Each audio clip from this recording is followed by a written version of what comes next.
नमस्कार, मैं पायल शुक्ला। आप सभी का स्वागत है न्यूज रंका हिंदी में। देश की सबसे पुरानी पार्टी कही जाने वाली कांग्रेस अगस्त 2019 से ही परिवारवाद को बढ़ावा देते हुए कभी राहुल गांधी तो कभी सोनिया गांधी ने पार्टी के अध्यक्ष पद को संभाला है।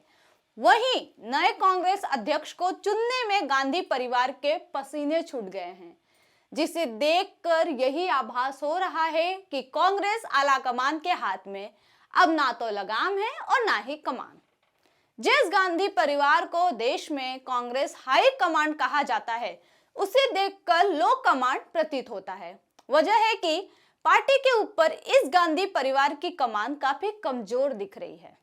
पिछले 3 साल से कांग्रेस अपने पार्टी के लिए एक अध्यक्ष तक नहीं खोज पाई, और जब कांग्रेस में अध्यक्ष पद का चुनाव करीब आ गया, तब ऐसा राजनीतिक ड्रामा शुरू हुआ कि कांग्रेस आला कमान की प्रतिष्ठा ही संकट में आ गया। बता दें कि कांग्रेस अध्यक्ष के लिए सोनिया गांधी की पहली पसंद थे अशोक गहलोत, लेकिन अब ऐसा लगता है कि गहलोत और राजस्थान की मुख्यमंत्री के कुर्सी के बीच रिश्ता इतना मजबूत है कि सचिन पायलट जैसे कम अनुभवी व्यक्ति भी हजार कोशिशों के बाद भी उसे तोड़ नहीं पाए। लेकिन राजस्थान के सियासी नाटक ने यह जरूर साबित कर दिया है कि कांग्रेस आला कमान के हाथों में अपनी ही पार्टी के नेताओं की कमान नहीं है। परिणामतः राजस्थान में राजनीतिक अनिश्चितता अब भी बरकरार है और कांग्रेस अध्यक्ष पद के लिए अशोक गहलोत के अलावा अब कई लोगों के नाम इसमें शुमार हो गए हैं।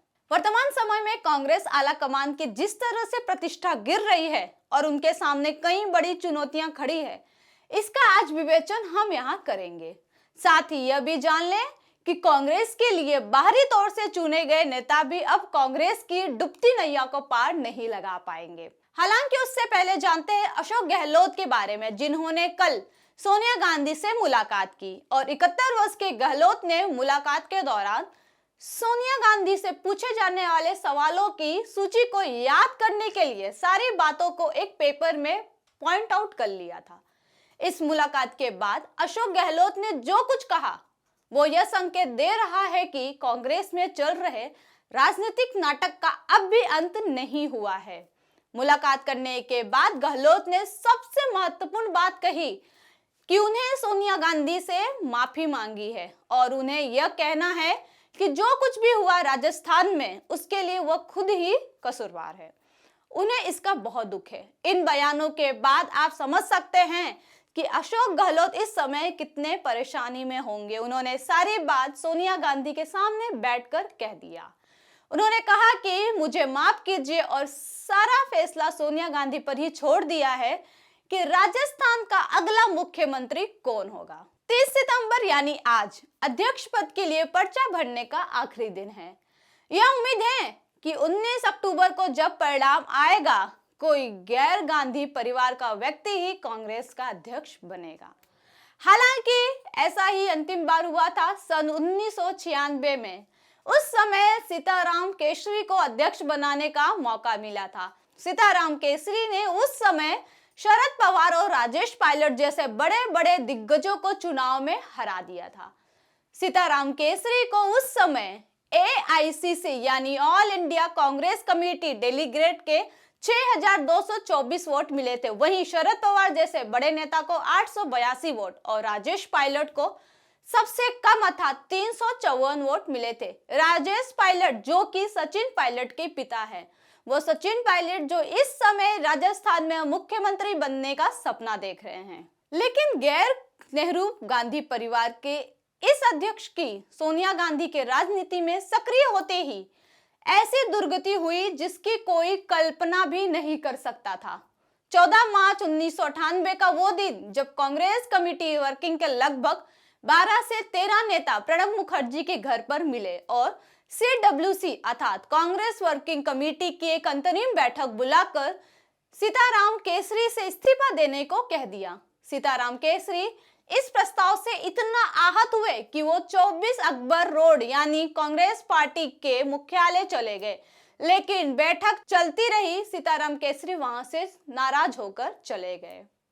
उसके बाद उनके पीछे से औपचारिक रूप से केसरी को हटाकर सोनिया गांधी को अध्यक्ष नियुक्त कर दिया गया। हद तो तब हो गई जब कुछ ही मिनट बाद सीताराम केसरी के कमरे के बाहर लगे नेम प्लेट को भी उखाड़कर फेंक दिया गया। पद संभालने के लिए सोनिया गांधी ने कांग्रेस मुख्यालय में जैसे ही प्रवेश किया तो केसरी शौचालय में बंद कर दिए गए। उन्हें काफी अपमानित झेलना पड़ा और करीब 80 वर्ष के सीताराम केसरी उस क्षण रोते हुए कांग्रेस मुख्यालय से बाहर निकल गए, अर्थात उनको बड़े ही बेआबरू अर्थात बेइज्जती के साथ बाहर निकाला गया था, क्योंकि सोनिया गांधी को अध्यक्ष पद पर बैठना था। हालांकि केसरी इकलौते ऐसे अध्यक्ष नहीं हैं जिनके साथ कांग्रेस पार्टी का ऐसा बुरा बर्ताव रहा है। नरसिम्हा राव भी ऐसे ही नेता थे। वो एक साथ प्रधानमंत्री भी थे और कांग्रेस के अध्यक्ष भी। 23 सितंबर 2004 को दिल्ली में जब उनका निधन हुआ तो उनके परिवार के लोग करीब आधे घंटे तक उनका शव लेकर कांग्रेस पार्टी के मुख्यालय के बाहर खड़े रहे, लेकिन उनके लिए गेट नहीं खोला गया, क्योंकि नरसिम्हा राव का परिवार चाहता था कि अंतिम श्रद्धांजलि देने के लिए उनका शव कांग्रेस मुख्यालय में रखा जाए।